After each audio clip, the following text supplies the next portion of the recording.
Apple's TV strategy revealed, and video wins online. But where's the money? This is episode 72 of Media Unplugged, the podcast that goes behind the spin to reveal what's really happening in media. Media Unplugged with Tom Asacker and Mark Ramsey. Welcome to Media Unplugged. I'm Mark Ramsey. And I'm Tom Asacker.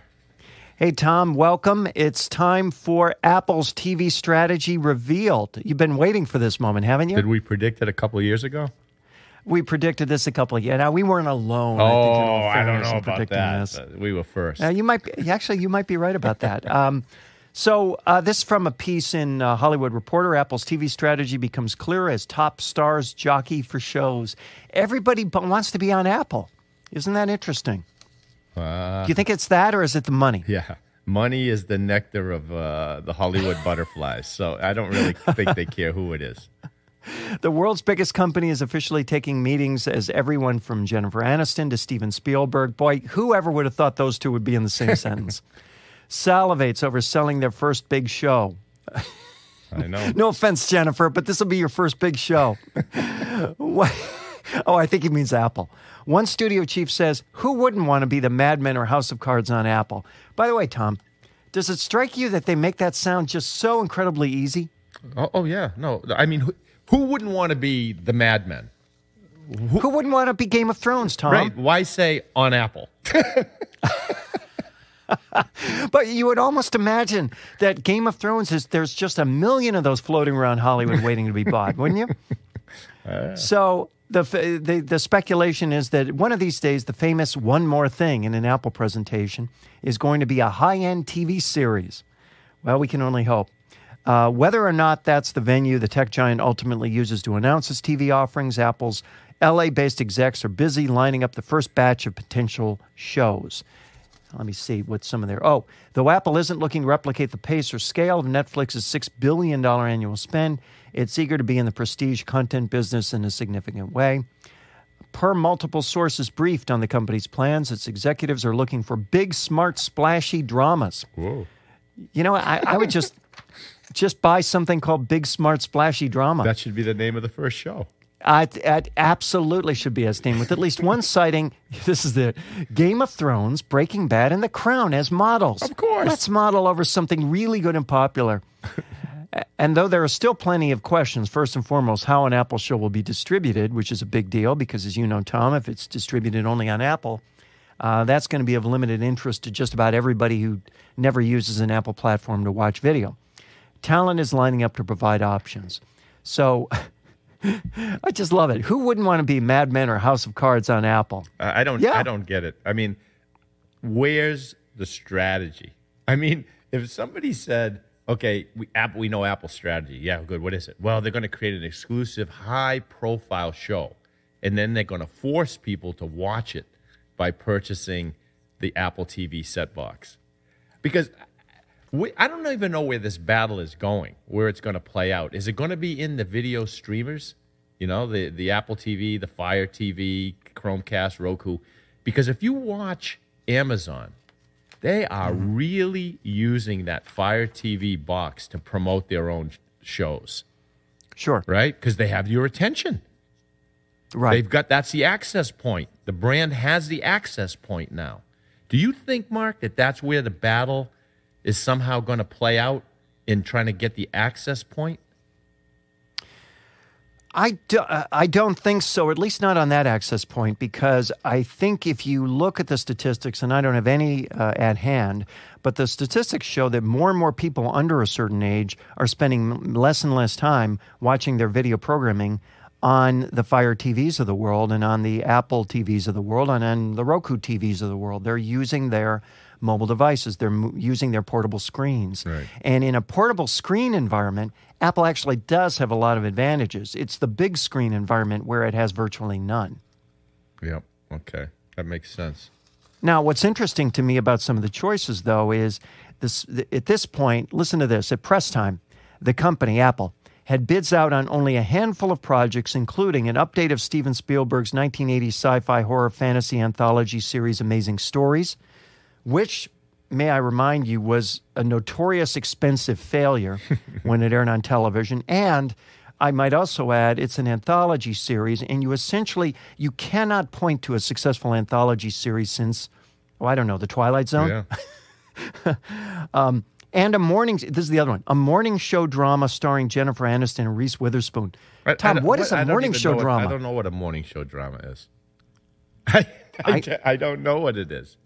But if these are the prestige shows, apparently they missed out on Ryan Murphy's One Flew Over the Cuckoo's Nest origin series Ratchet, starring Sarah Paulson as the diabolical nurse. They lost that one to Netflix, I think. Yeah. So with that one, theoretically, I could have seen as a prestige player, but these two are, there's just nothing special here. I'm missing it. I don't even know what they're up to. So look, Facebook launched its own original video series, right? Snapchat released a stock of shows earlier this year. You got guys like Katzenberg. He's making like a $600 million bet on something he's calling mobile TV. So these are shows that he's going to produce, short episodes, 6 to 10 minutes, intended to be watched primarily during in-between times on mobile devices. Everybody's going after these eyeballs. What is the strategic value to Apple of doing this? Well, let me turn that question around for you, because you're in the driver's seat. Yep. If you were Apple right now, recognizing where the winds are blowing, recognizing the role of content in the equation and the role of distribution, which is not nearly irrelevant, what would be your strategy? If I were Apple? Yeah. I would look at the passions and inherent capabilities of these design experts that I have, and I would go out and figure out how to design something with the elegance and the ability to operate forever like these Apple devices do, and bring it to people in other devices. Now, what are those devices? I don't know. Is it a car? Maybe it's a car. I don't know. Is it a generator for their home? I don't know. It just seems to me that for them to start shifting from elegance and robustness of devices into fashion with watches, and then move from fashion into movies, what's next? Apple blue jeans? Where Apple fashion? It has to be Apple fashion, has to be next. Well, some would say that this is, that Apple fashion is what we're already facing with these, $1,000 iPhones. That is Apple fashion. The watch is certainly sold as a fashion item, as you know. So we're already in that space. I think my answer would be that the strategy would be to say, well, I'm going to do another year or two of experimentation, and then I'm going to buy Sony Entertainment. I'm going to buy Sony Pictures. I'm going to buy Sony Television. I'm going to buy my way into the ecosystem in a significant way, because I've got plenty of discretionary cash, and these acquisitions aren't that big. And then I'm going to expand my platform in terms of distribution and content all at once.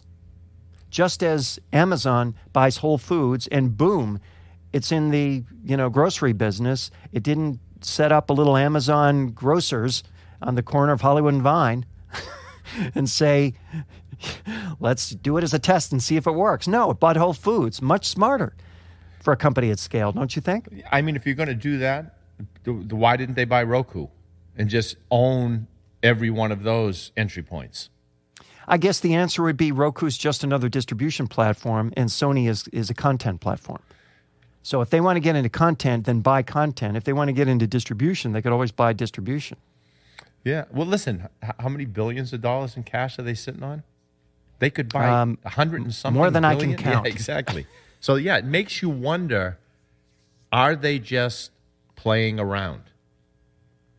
That's what I think. I think the next 2 years are going to be them playing around. Look at the shows that they produced for Apple TV so far, the Planet of the Apps and the other show. I can't remember what it's called.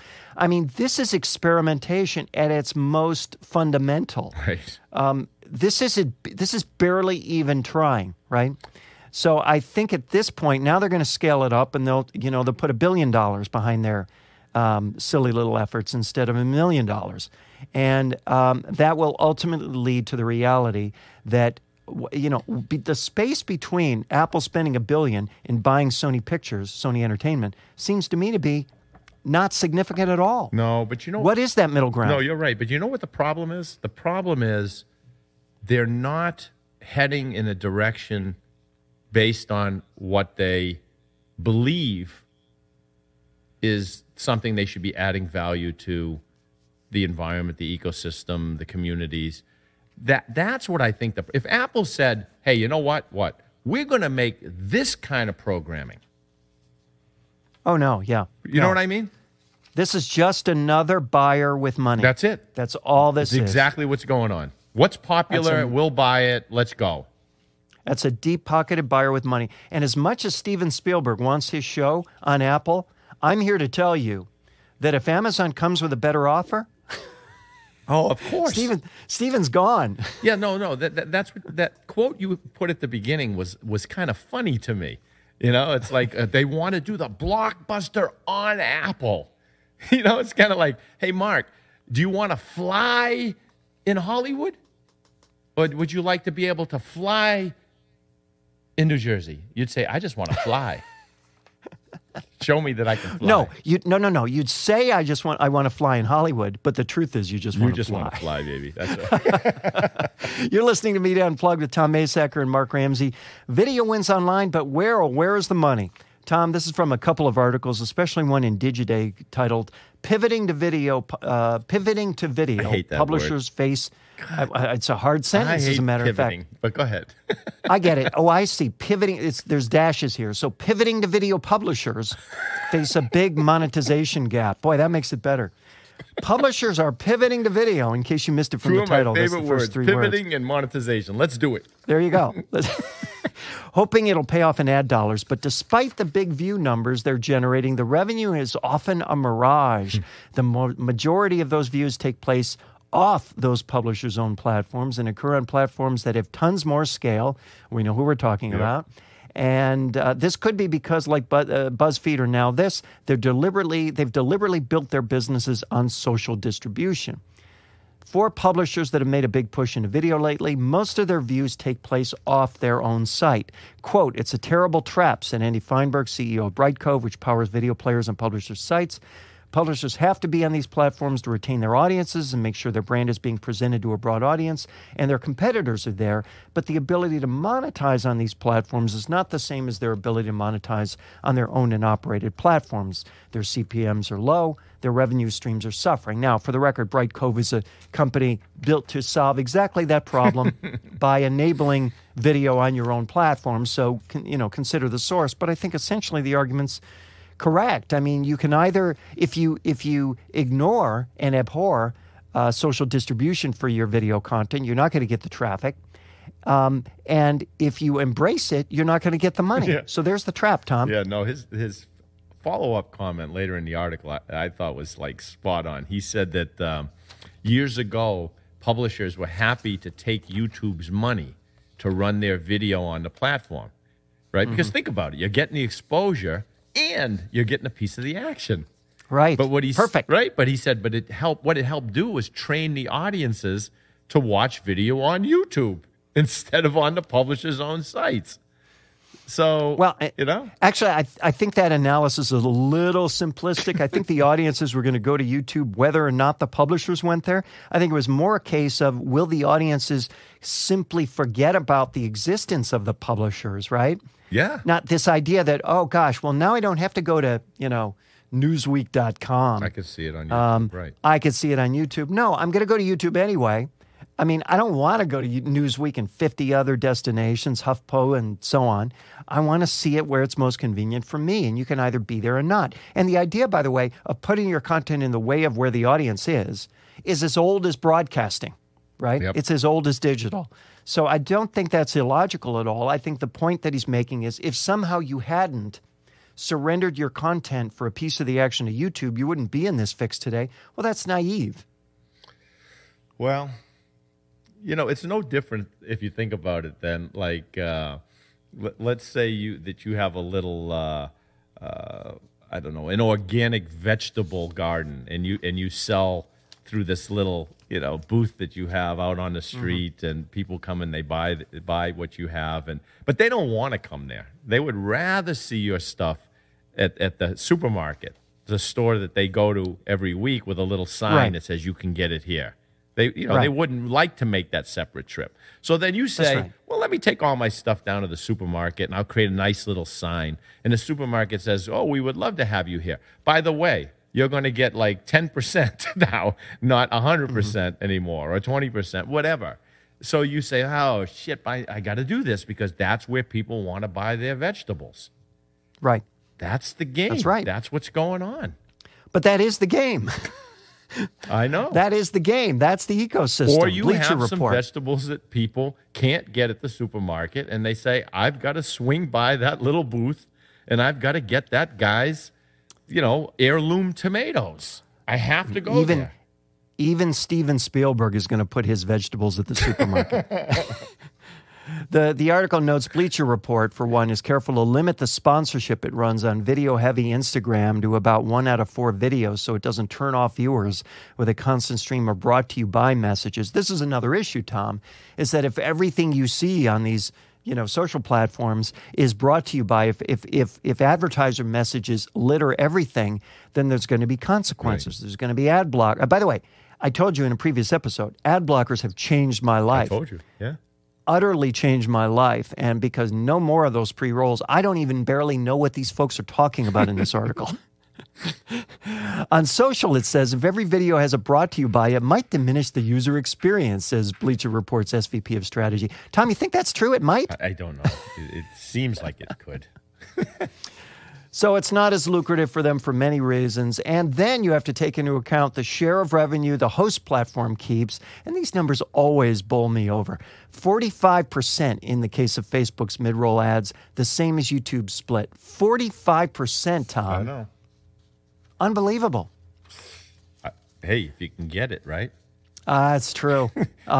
There's another article, too, that went along with this from Michael Wolff, who is one of our favorite Jesus, that's a tough one. authorities. Yeah. Who wins and loses in media's great pivot to video? It's almost like he read the previous article, isn't it? Yeah, well, who do you say? Use the same lingo. Say wins and loses? Well, this is the I read it twice in order to deduce that. But here, I think I got to it, and it's in the final paragraph. Here it comes. A two-class digital video world. Platforms like Netflix and Amazon eschewing, what is that word? Eschewing ads. Advertising. Yeah.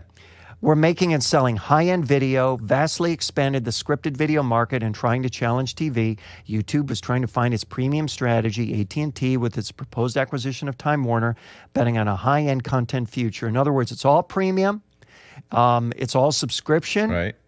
And then the rest, low-end, ad-supported, commoditized video, the tsunami of it. In this, Facebook was faced with more and more of something of an existential crisis. Was the future social media or TV? Shared videos or paid-for videos? Could Facebook achieve world dominance without Hollywood dominance? My answer, Tom, is no. Well, no. Here's my answer. Maybe Facebook can, maybe YouTube can, but nobody else can without Hollywood dominance. Apple can't. Yeah. Amazon can't. Netflix can't. Yeah, look, you're going to see more and more video. The cost of high-quality video content is dropping, right, to produce it. As the barriers come down, what happens? The content flows in. So we're going to see more and more and more video. But more importantly, because Facebook is prioritizing video in their algorithms, now the publishers, they're addicted, right? So they've got to react. They're addicted to Facebook as a source of attention. So they have to now produce video. I mean, where the dog turns, the fleas kind of go with him, I mean, it's just... In fact, that may be the video. Dogs with fleas following it. I think Jerry Seinfeld... No, he did coffee and cars with comedians. We'll do dogs with fleas,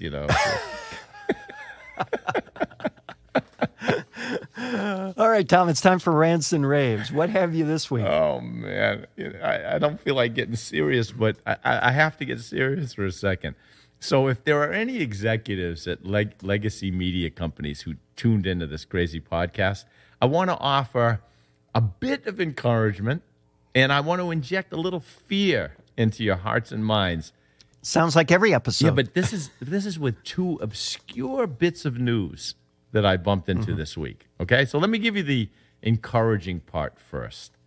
Okay. We are undoubtedly living in an age of unprecedented consumer experimentation. I don't think people realize that new brands are emerging that no one has ever heard of before.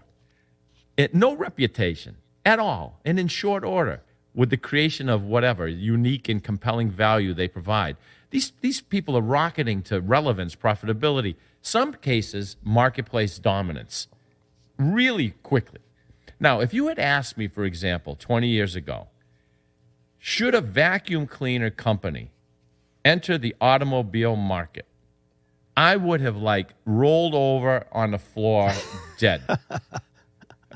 I swear to God, I would have said, what kind of stupid question is that?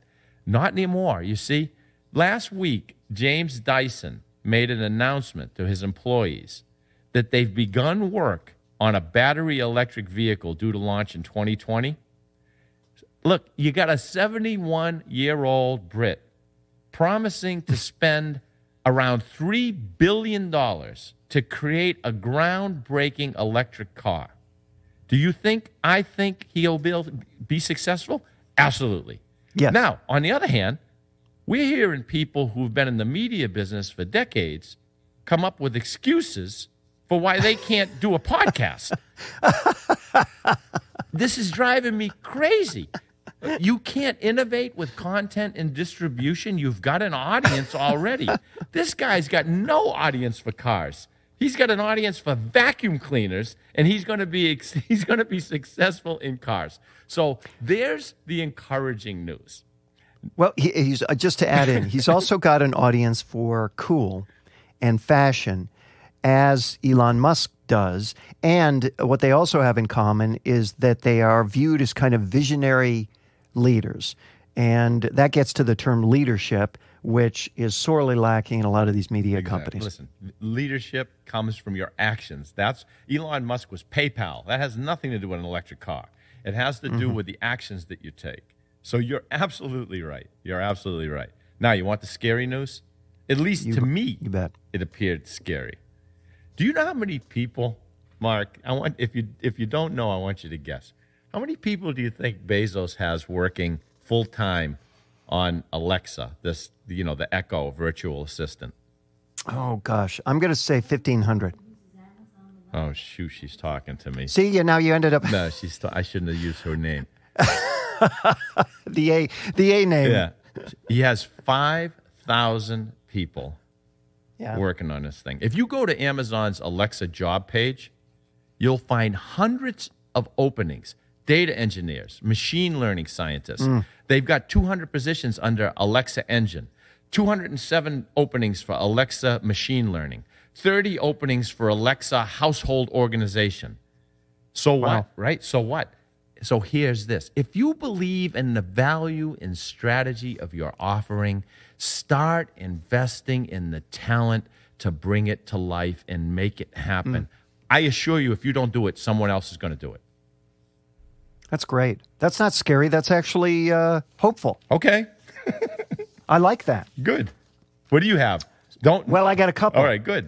First of all, I want to do a little log rolling. And we haven't been in touch for a while because I was out of the country sending you pictures of wax museums, of me in front of wax museums the world over. Yes, which is we got to do it. Nobody would believe this. We got to do a Tumblr of that one of these days of me in front of every wax museum, and I always send it to you. It's like we have no pictures of our vacation until the moment where I say, "Hey, get a picture of me in front of the wax museum." I have to send it to Tom. Anyway, so two things. First of all, a little log rolling. The second season of my podcast, as you know, is Inside the Exorcist, which is kind of a follow-up to Inside Psycho, which debuted in the spring. And Inside the Exorcist debuts next week, Tom. I don't think you knew this. Oh, I knew. But I know you've heard the teaser, but I've deliberately not shared any more of it with you than that. You've heard the teaser, right? Yeah, it's wonderful. So this thing debuts next Tuesday, 7 episodes. We've got 4 of them in the hopper so far. It's very much in the vein of the original series for Psycho. Jeff Schmidt, who is our audio guru on this show, does a quality of work on this podcast, which is just, it leaves me speechless. It's that good. It is pretty much the best audio work I have ever heard on anything, and it's on this podcast that launches next week called Inside the Exorcist, which you can find anywhere.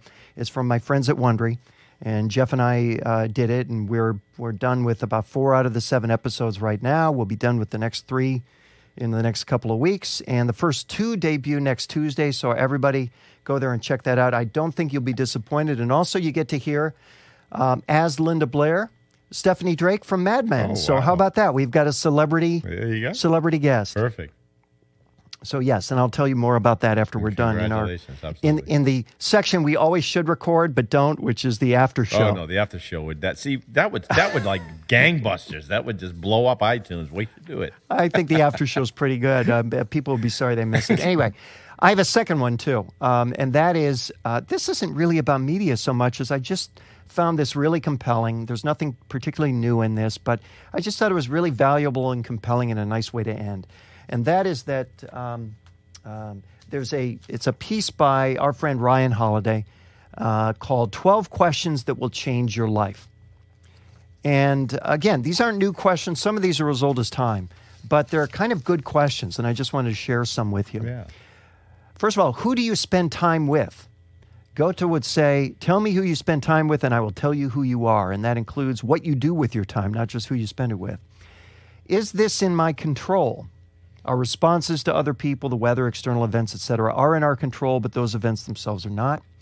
What does your ideal day look like? If you don't know what your ideal day looks like, how are you ever going to make decisions or plans for ensuring that you actually get to experience one? To be or to do? That is, will you choose to fall in love with the image of how success looks or focus on a higher purpose? Will you pick obsessing over your title, number of fans, size of paycheck, etc., or a real tangible accomplishment? In life, there's a roll call, and it sorts people by their answer to the question, the doers or those who simply pretend. Here's another one. If I am not for me, who is? If I am only for me, who am I? Another. What am I missing by choosing to worry or be afraid? Which I think is a great one, because I had this conversation with somebody just the other week, and I said, you know what? When I went in and pitched this podcast, I've never done a podcast of that type before. There was nothing to indicate I would be able to do it. I had a teaser that Jeff and I had made. That teaser was 4 or 5 minutes long. Here we were going to Wondery saying, we want to do 2 hours of this. And they said yes, and the biggest problem when they said yes was we had to actually figure out how to do it. If we had been afraid of doing it, if we had been thinking we don't know how to do this, and God knows we didn't, or at least I didn't, and it started with me, I'd be nowhere in that area right now, let alone having a sequel, and then now they're asking me what's the next one. So it's a good lesson. What is the most important thing? If you don't know what the most important thing is to you, how do you know if you're putting it first? Let's see. Who is this for? If you're making something, this is a question you're going to love. If you're making something, selling something, trying to reach people, you have to be able to answer this question. It's shocking how many entrepreneurs, writers, salesmen, even politicians never bother to stop and go, who the hell is my audience here? Yep. The result is that the message is out of tune or the wrong person's targeted. Every creative must stop and really think about who their audience is. What do these people want, Tom? Yes. What do they need? What value am I offering? Right. Don't try to get lucky. Don't follow your hunch. Get it right. Ask the question. Make sure the answer is clear. Does this actually matter? Given the shortness of life, does the thing I'm thinking about, worrying about, fighting about, throwing myself into even matter? Will this be time alive or a dead time? Dead time where we're just waiting, and alive time where we're learning and active and leveraging. And then finally, is this who I want to be? You are what you do, so ask yourself, whenever you're doing something, is this reflective of the person I want to be, that I see myself to be? How we do anything is, of course, how we do everything. So there are the questions from good questions. Ryan Holiday. Isn't that good? I thought so. Yeah, very good. That's Media Unplugged for this week. Please remember to subscribe to us at iTunes or on Stitcher. And while you're there, please rate the show. It helps other folks discover us. You can also catch us at art19.com, Radio Inc., Media Village, and Google Play Music.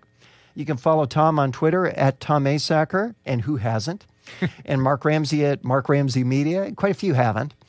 Send us your questions and comments using hashtag Media Unplugged. If there's a media topic you want us to cover or just a really good list of 10 things, tweet us. Catch up on older episodes and older people at our website, MediaUnplugged.net. Special thanks to the producer of Media Unplugged, the incomparable Jeff Schmidt, exciting audio for media. If you have an audio project, you owe it to yourself to work with Jeff Schmidt. You can find him at jeff-schmidt.com. For Tom Asacker, I'm Mark Ramsey. Thank you for listening.